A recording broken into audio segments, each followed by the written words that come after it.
from a growth mindset perspective, right? Failure is an opportunity to grow. I teach this to high school kids. Like, go fail every day, fail all the time. Because that's what happens. Like a flight, when it flies from here to, say, BC, when I go home, it doesn't fly in a straight line. It makes like 1,000 adjustments, 1,000,000 adjustments on the way home, right? So those are little failures over and over and over, right? So you can grow from that.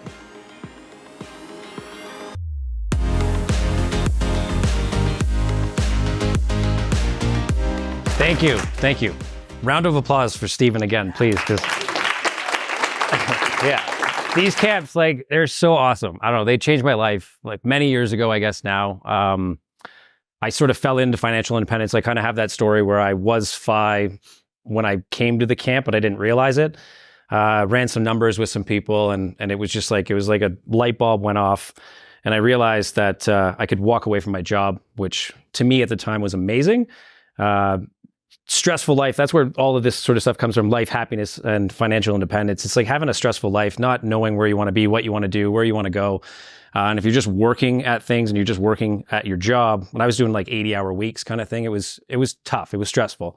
I made good money at it, but I forgot about my friends, my family, relationships. I was engaged at the time. That fell apart. Like everything just went to poop at the time. So it took me a long time to realize that I was missing family, friends, community. These days, I call this community my family. In amongst my whole journey, I fell by the wayside from my family. I'm estranged from my father. Just my whole family, in a sense, it really isn't the relationship that I was looking for and stuff. So again, I consider you guys family. So, and it took me a long time to realize that. So a little bit about me. I'm Chad. Hi, Chad. Come on. There we go.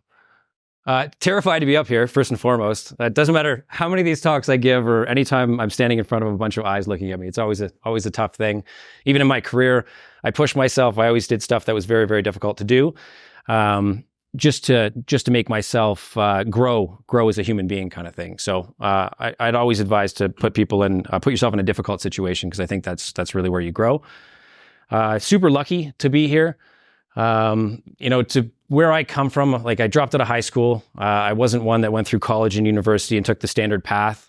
On the flip side, in hindsight, I would look back and say, maybe that's actually what helped me be more successful, in contrast to how you see what school looks like today, getting into debt, and all of that kind of stuff. It can be difficult. So from a financial independence perspective and running the numbers, if you're just making money, putting it aside, it seems like maybe that could be a path for most as well. So I'm a big advocate of education and knowledge and garnering that.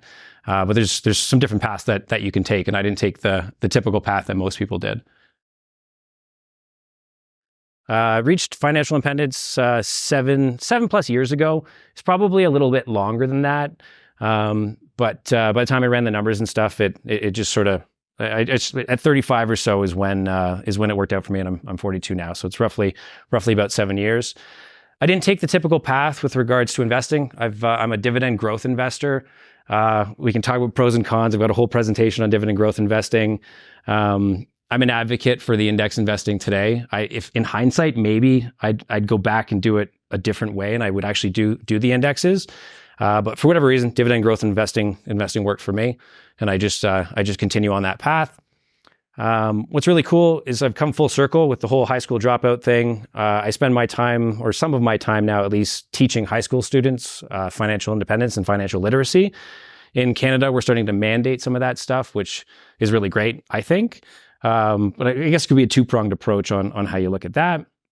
And I am an adventurer. I don't know, to Stephen's point, I've kind of do a little bit of everything. I'll get into that in a couple slides. And I'd never answered my FI superpower when we were talking about it. And I would say it's choices. I think financial independence, at least for me, gives me and us the ability to do what we want to do in life. So to me, that's a massive thing. If you're beholden to a job and you've got a lot of debt and you feel like you can't make ends meet every day, stress will kill you over time. I went through anxiety and depression. When I hit my FI number, I thought that the world was going to be a wonderful place. And it took me like 2 or 3 years actually to get my feet back on the ground. It's when my ex left. I stopped speaking to my family. It wasn't this positive thing that one would think it is. So it was really actually a tough thing. And that's where this whole psychology piece comes in. I thought about going back to school for psychology. And a friend of mine here kind of talked me out of it in a way, because he's like, do you want to spend the money? Do you want to spend the time? And then one of my idols is Charlie Munger, and he just got into psychology on the side. So why can't I just learn things on YouTube and read about it? And if I'm not going to be a psychologist or get into psychiatry, why would I bother to go through the whole debt process of school and all that kind of stuff? And yeah, I thought FI was the answer to happiness and just being, being in a better spot as a person. So I thought that FI would change everything. And I don't really think that it does. I think that it gives us choices. I think that it gives us a way to live life that's a little bit more stress-free. But I don't think it's the answer to everything. So I would highly recommend that people don't just focus on the number and just grind away at it, like truly enjoy life along the way. There's different scenarios and stuff in everyone's life, but money is not the answer. And we've heard that over and over and over. This is just kind of cool. So I joined a volunteering organization. I posted this on our alumni group, this actual course. So please feel free to read through. I've done some introduction to financial literacy and then some financial independence FIRE sort of talks for high school students. They've also started something called Pick My Brain, where I'll be going on podcasts and they're going to pick my brain on a whole bunch of different questions. So it's really cool to kind of full circle, drop out of high school and then go back to be teaching kids at high school about this kind of stuff. It just seems so sort of strange, but a little bit about me. So I love to explore, travel. Van life has been a huge thing. I traveled around sort of the West Coast, US, Canada, all the way down to Baughier. I'm nomadic at heart. So I really look forward to just getting out there and exploring the world. I've spent many years with my dog. Those who know me, my dog's my world. So I do sheep herding with my dog. So I just thought I'd throw up a slide here. Her hips are going a little bit, but I think I can probably work her for another year or two. So in amongst that travel, I'll be working with my dog as well. So just thought that was a cool shot. So the psychology of FI, right? I think softer skills, or there's a lot of soft skills in financial independence. I think the FI part is quite easy. We've talked about the psychology of FI, this book, Morgan Housel, right? So financial success is not a hard science. It's a soft skill where how you behave is more important than what you know. I full well believe this, and it's taken me a long time for that to click. I was all about the hard science, hard numbers, figure this out, go, do it all myself. And then you realize you can ask for help, reach out to others, have a community around you, have some friends that can help guide you along the way and stuff. So I was very isolated growing through this process. So I really do think those soft skills are a very big part of financial independence. So financial independence, retiring early. We've had some FI basics course that we sat in and talked about. We've been talking about a lot of these things. So I'm going to blaze through this slide. Right, so save 25 times your spending, financial freedom, 4% rule. We talked about this. I think one thing I would add here, these are guidelines, right? So 4% can be 10% one year. It could be 2% the next year. It's depending on the markets and stuff. I think flexibility is a key thing. So if you take your time to look at what you have and what you're trying to grow towards, you don't always have to aim at the 4% rule. It's, somebody's come up with this. And what I think the 4% rule came from just if you're a millionaire and you have $1 million, that $1 million turns into $40,000 a year, which gives you the 4% rule, which is just sort of like a nice round number to talk about this stuff. Track your spending. So I'm huge advocate of just tracking your spending. You don't even have to create budgets. There's so many tools out there. We could talk about these, but you can automate a lot of this stuff where if you spend on credit cards, if you spend cash, you can punch in your details and stuff. But if you know where your finances are going, that's a huge piece. Automate your finances. So Ramit Sethi talks about this kind of stuff. Create different accounts depending on your brokerages and what you do. When you get paid, have money go automatically pay yourself into a certain account. Move that stuff around, and it takes a lot of the time out of it, because again, simplicity for me is a key thing when it comes to this as well. Invest in yourself, right? I think one of the best places you can spend, and Warren Buffett talks about this, is investing in yourself. School, knowledge, YouTube, whatever it might be, you can really grow your knowledge on anything these days. Choice is an opportunity cost. We could spend a long time talking about this because we always sacrifice something for something else. So when it comes to opportunity costs, every dollar that you're scrimping to put aside for your future, is something you're taking away from something else. And even with Kevin and stuff, we talked about deferred spending. Your savings are deferred spending for the future. So you're taking away from something now for your future. So you kind of have to balance that, right? I spent 10 years focused on my future, forgetting about the present time, right? And so many years went by and I forgot about my friends, I forgot about my family, forgot about relationships and nursing all of that kind of stuff. And in hindsight, hey, I've landed in a good spot, but I'm on like a lonely island in a sense. It took a bit to really kind of flip that on its head and really understand, right? But so, really think about the opportunity cost when it comes to saving, when it comes to what you're aiming for. Detach your time from money. I think that's huge, especially in today's day and age. You can have stuff online, you create YouTube accounts, create content, do different channels and stuff. I'm a huge advocate of it. If you can remove your time from money, if you're not trading your actual time for money, you can actually extrapolate that to actually grow your income even more. Retire to something. I knew I have so many hobbies and so many things that I do that I wasn't really concerned about the whole quitting part, because like I'm busier now than I was in my job in a way, and busier with stuff I love doing rather than stuff I was just doing for money. So the idea of this talk too, my way is not really the way, it's your way. You figure out about what you need in your life and what you want to do. So I've lived my life through a lot of quotes, actually, and I'll have a bunch of quotes here just to help maybe resonate and change things, like give you different perspectives on life.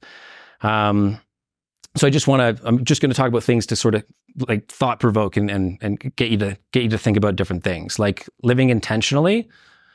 There's two things here. There's why and how. I realized that I was living for others and not myself, right? So if you step back and you think about life, are you living because you're doing things for other people or yourself? And maybe you want to do things for other people. That's great, but make sure you're doing it and looking at yourself and living intentionally in a way where you can have an increased confidence and a sense of ownership in your life, right?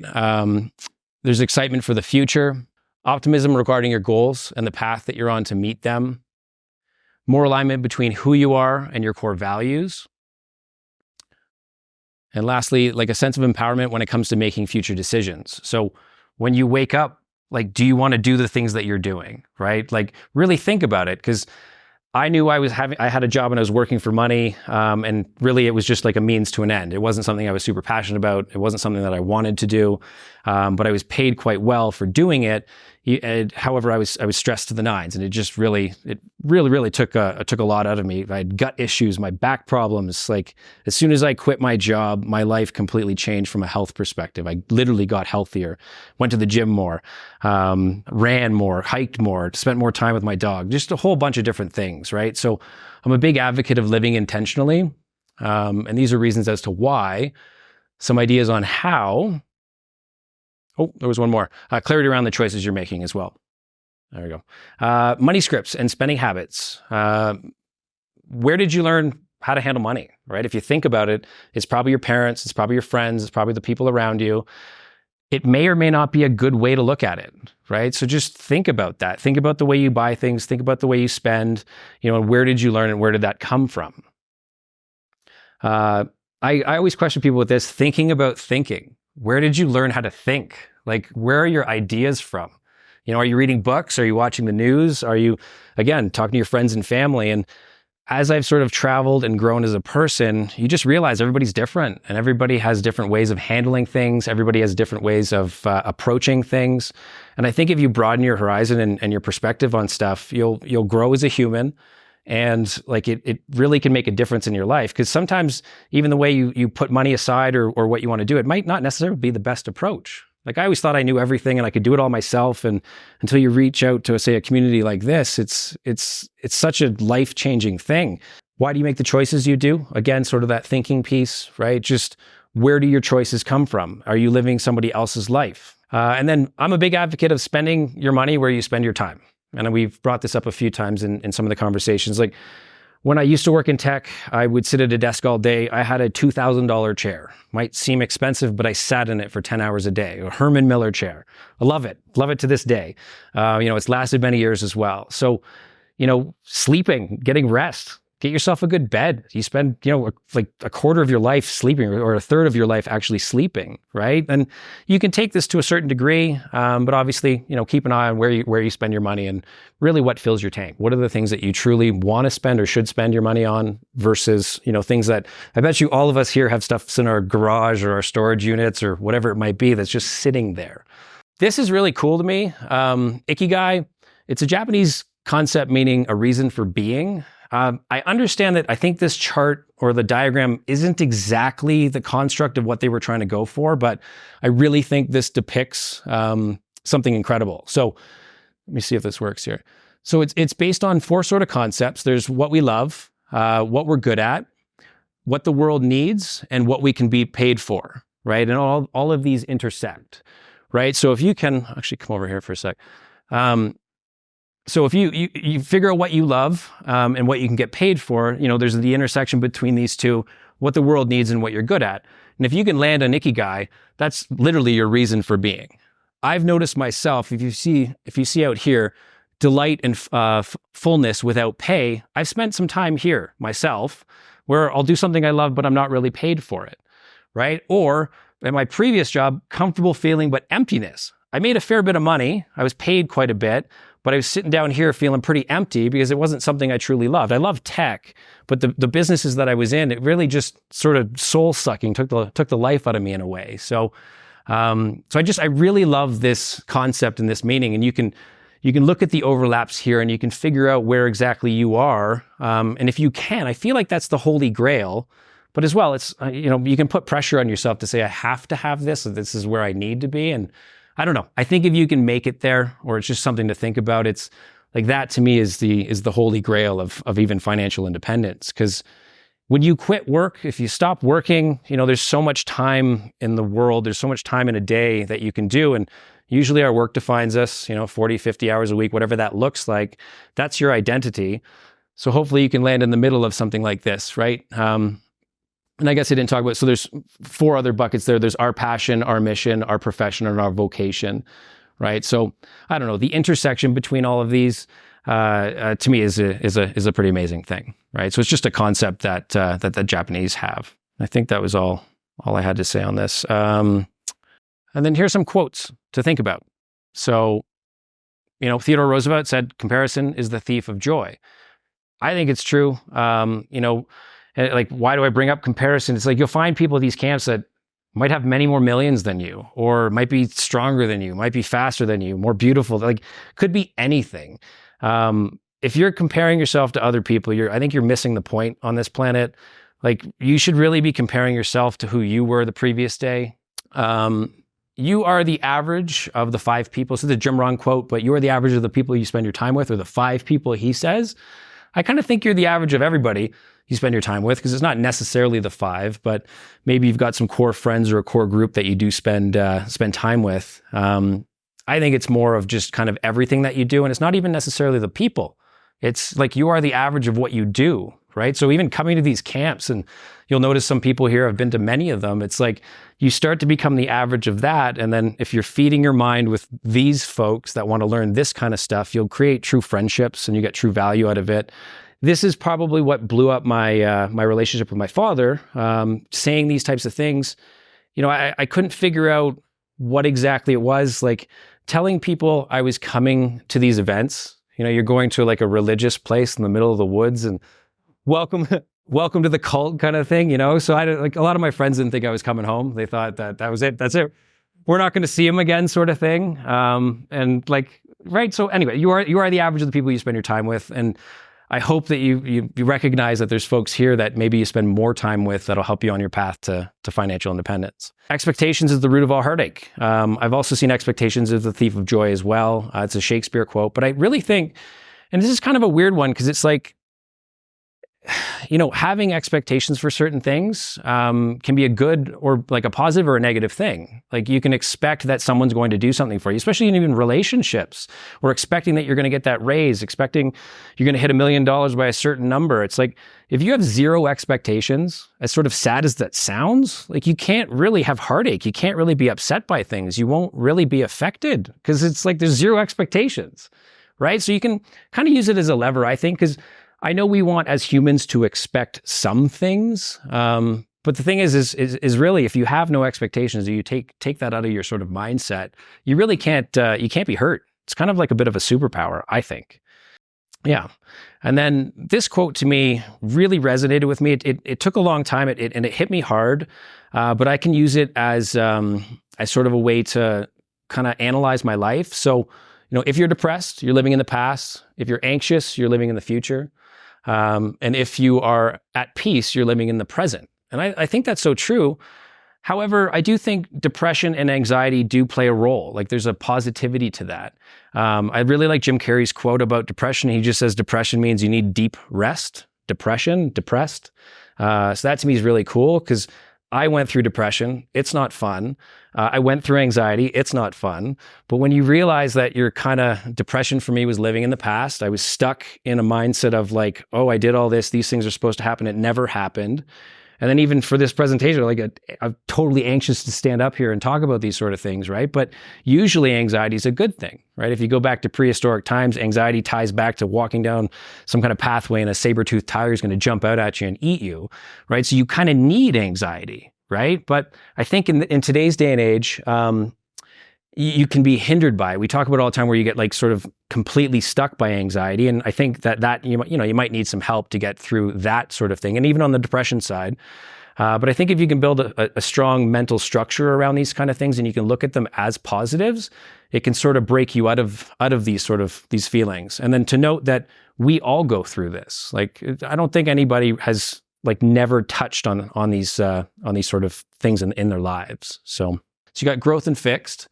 Failure is the limit of my abilities. I'm either good at it or I'm not. I don't like to be challenged, jealous by the success of others, and I stick with old methods, right? So I used to be very jealous of other people and everything that they had. No, there's a better car, better house, better people, again, stronger, faster. That's a comparison kind of thing. Don't be hindered by the fixed mindset. Like, go for it. Again, in this day and age, like, you have access to literally everything. We can fly anywhere. Like, we're so privileged to live in this country, Canada. Like, we're so privileged where we are. And I think we forget about that. So, from a growth mindset perspective, right? Failure is an opportunity to grow. I teach this to high school kids. Like, go fail every day, fail all the time.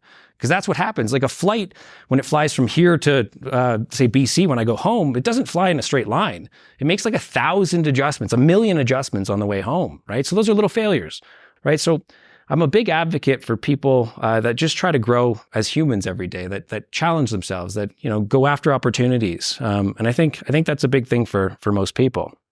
Joy and happiness. I like to focus on joy because I feel like happiness is more of a fleeting thing. And I think happiness as well, like, to strive to be happy every single day seems kind of crazy to me, because happiness doesn't exist without sadness. You kind of need both. So I think we need to experience the sort of roller coasters of emotions in life to really, really understand where we stand. Like, actual recipe for happiness is health, community, friendship, freedom, meaningful work, privacy, and a philosophy for life. Like, what's not in here is a bunch of money, right? And it typically isn't. Right? Once our standard of living is taken care of, once we can spend some time with our family and friends, that's usually all we need. And the number seems to go all over the place. It's like, $70,000 a year. There's these certain numbers that they use in studies saying is all you need. And usually as a couple, like $70,000 isn't too much, because all of your standard of living is taken care of. So I think that's a big thing. And then to quote Pete, work is better when you don't need the money, right? So work is better when you don't need the money. Right, which is a really cool thing. So, if you do hit financial independence, you no longer need the money. You can make choices and do whatever it is you want to do. Right, so full circle back to choices. And then the last thing I'd like to leave you with is the happiness of your life depends on the quality of your thoughts. That's a Marcus Aurelius Meditations. Really good book. I would highly, highly recommend it. So, thank you. That's me.